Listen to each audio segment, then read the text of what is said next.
Hello বন্ধুরা, বলেন তো কোথায় যাচ্ছি। আজ আপনাদের দেখাবো এমন একটি জায়গা। অবশ্য আমাদের যারা হবিগঞ্জবাসী আছি এবং সিলেটবাসী আছি তারা অবশ্য চিনবে এই জায়গাটা কোথায় এবং কে কে জায়গাটা পরিচিত সবাই কমেন্ট বক্সে জানাবেন এই জায়গাটা কোথায় অবস্থিত এবং কোন জায়গায়। এই জায়গাটা খুবই সুন্দর। আজ তাই আপনাদের সামনে নতুন আরেকটি ভিডিও নিয়ে আসলাম। সবাই এই সুন্দর ভিডিওটা অনুভব করবেন। ভালো লাগে থাকলে অবশ্যই কমেন্টস করতে ভুলবেন না। আজ আপনাদের নিয়ে যাব এমন একটি জায়গা, খুব সুন্দর একটি চা বাগান। আপনারা অবশ্যই অনেকে চিনেন এবং অনেকে চিনবেন না। এই জায়গাটা কোন জায়গায় অবশ্যই চিনে থাকলে কমেন্ট বক্সে বলবেন। আমি চলে যাচ্ছি একটি চা বাগানের ভিতরে। এই চা বাগানটি হলো আমাদের হবিগঞ্জ জেলায় সোনারগড় থানা একটি ঐতিহ্যবাহী একটি চা বাগান, যেটা দেখার মতো একটি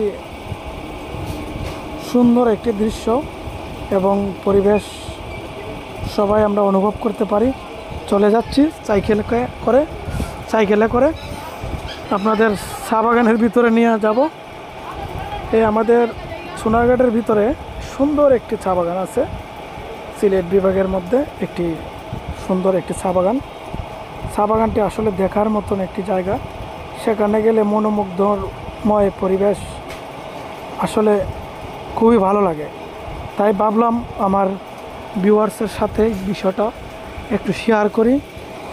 আসলে চা বাগান জানি না কার কাছে কেমন লাগে, কিন্তু আমার কাছে অনেকটাই ভালো লাগে। চা বাগানটা দেখার মতন। চা বাগানে ঢোকার আগে এই যে বিউটিফুল সোনারঘাট, এই জায়গার মধ্যে কে কে গেছেন অবশ্যই কমেন্ট বক্সে জানাবেন। জায়গাটা যদি ভালো লাগে তাকে অবশ্যই লাইক করতে ভুলবেন না এবং কমেন্টস করতে ভুলবেন না। বিউটিফুল সোনারঘাট, এই জায়গার মধ্যে অনেকে ছবি তুলে থাকে। অনেক সুন্দর একটি জায়গা চা বাগানের ভিতরে। এই জায়গাটার মূল স্থান হলো সেটা। যারা যারা আসেন নাই তারা অবশ্যই আসবেন, দেখে যাবেন। সোনারঘাটের মাঝে খুব সুন্দর একটি জায়গা।